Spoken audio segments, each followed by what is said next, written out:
Ya, seperti apa kemudian sikap pemerintah Kabupaten Sangihe, Sulawesi Utara terhadap polemik kemudian izin operasional PT TMS di wilayah Sangihe? Kita akan tanyakan langsung kepada Bupati Kepulauan Sangihe, ada Bapak Jabes Ezar Gagana. Pak Bupati, apa kabar Bapak? Boleh dibuka Pak, kita sudah menjalankan protokol kesehatan ya Pak ya? Sehat-sehat. Sehat-sehat Pak wilayah Bupati. Kepulauan. Di wilayah Kepulauan sehat-sehat dengan pulau yang seindah ini ya Pak ya? Pak Bupati, tapi tentunya ini sudah menjadi rahasia umum nampaknya untuk masyarakat Sangihe bahwa kemudian izin operasional PT TMS ini sempat menjadi polemik, ramai diperbincangkan akhir-akhir ini. Sikap pemerintah Pak sejauh ini atas polemik tersebut? Melihat izin ini kita tidak hanya melihat hari ini. Kita melihat proses awal semenjak dari 1997 pengajuan itu dan puncaknya 2021.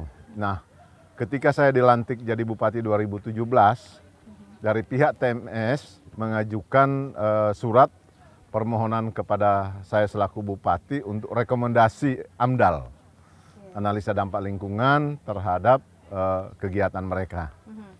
Waktu itu saya bulan Januari mengeluarkan surat, 2018 Januari saya mengeluarkan surat untuk menolak untuk mengeluarkan rekomendasi terhadap AMDAL dengan alasan kita masuk kategori pulau kecil.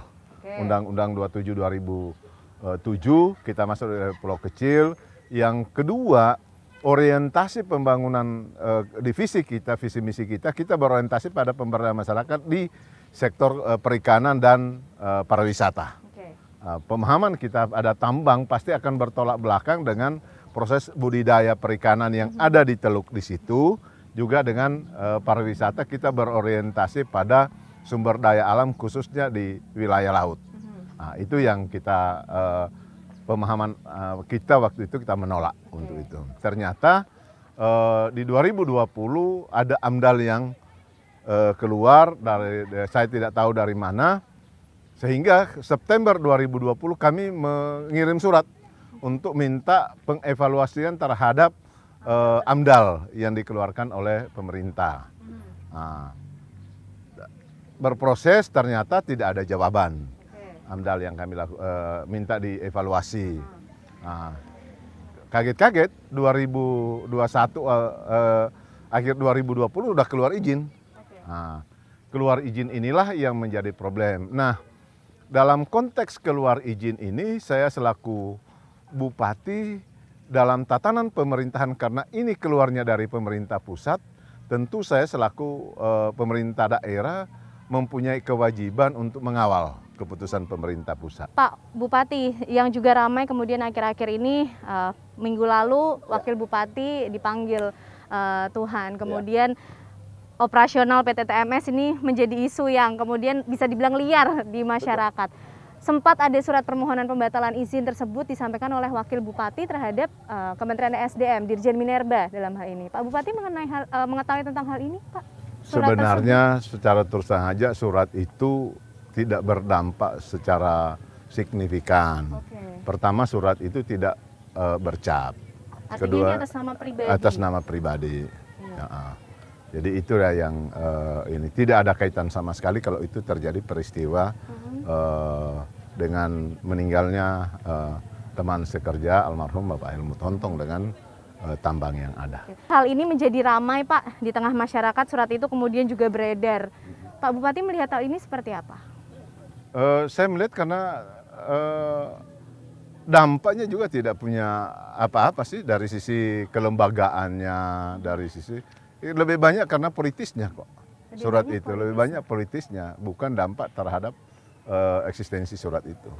Politis dalam artian ada kepentingan yang ingin diperjuangkan, disuarakan atau seperti apa? Seperti saya mengatakan tadi, kalau kita menolak kok menolak dari awal, dari berproses. Kalau sudah menolak barang jadi, ini kan antar pemerintah. Etika pemerintah juga sebenarnya harus menjadi acuan kita sesama pemerintah. Gitu. Pak Bupati, kami tadi juga sempat melihat langsung kondisi di Bowone, Pak. Ternyata di sana juga ada tambang rakyat, tambang emas rakyat, Pak. Tapi kemudian warga juga menolak adanya PT TMS yang sebenarnya kalau kita tarik kegiatannya sebenarnya sama-sama menambang emas. Seperti apa, Pak Bupati? Ya, saya sebagai bupati tentu berharap ada sinergitas. Kalaupun berjalan tambang rakyat, tentu dapat memperhatikan juga ekosistem yang ada. Nah, begitu juga kalau dari pihak TMS itu sudah urusannya dengan pemerintah pusat, gitu ya. Ya karena di sana juga kan kita memberikan hal kondisi saat ini kan barang yang semuanya tidak berizin, tapi sebagai pemerintah tentu kita masyarakat itu mencari makan. Oke, tidak berizin artinya tambang rakyat tersebut tidak ada izin resminya, Pak, dalam beroperasi? Iya. Tidak ada izin dari Pemda? Karena tidak punya kewenangan kan Pemda. Iya, nanti kita sementara mengurus untuk area-area mana yang bisa berbagi dengan pihak. Karena itu juga wilayahnya kontrak karya TMS. Sejak tahun 97 tersebut? Iya. Oke. Nah, terima kasih Pak Bupati atas informasi, klarifikasi, dan juga penjelasan lengkapnya. Iya. Itu tadi pemirsa jawaban langsung dari Bupati Kepulauan Sangihe, Jabes Ezar Gagana. Kita akan temukan fakta berikutnya.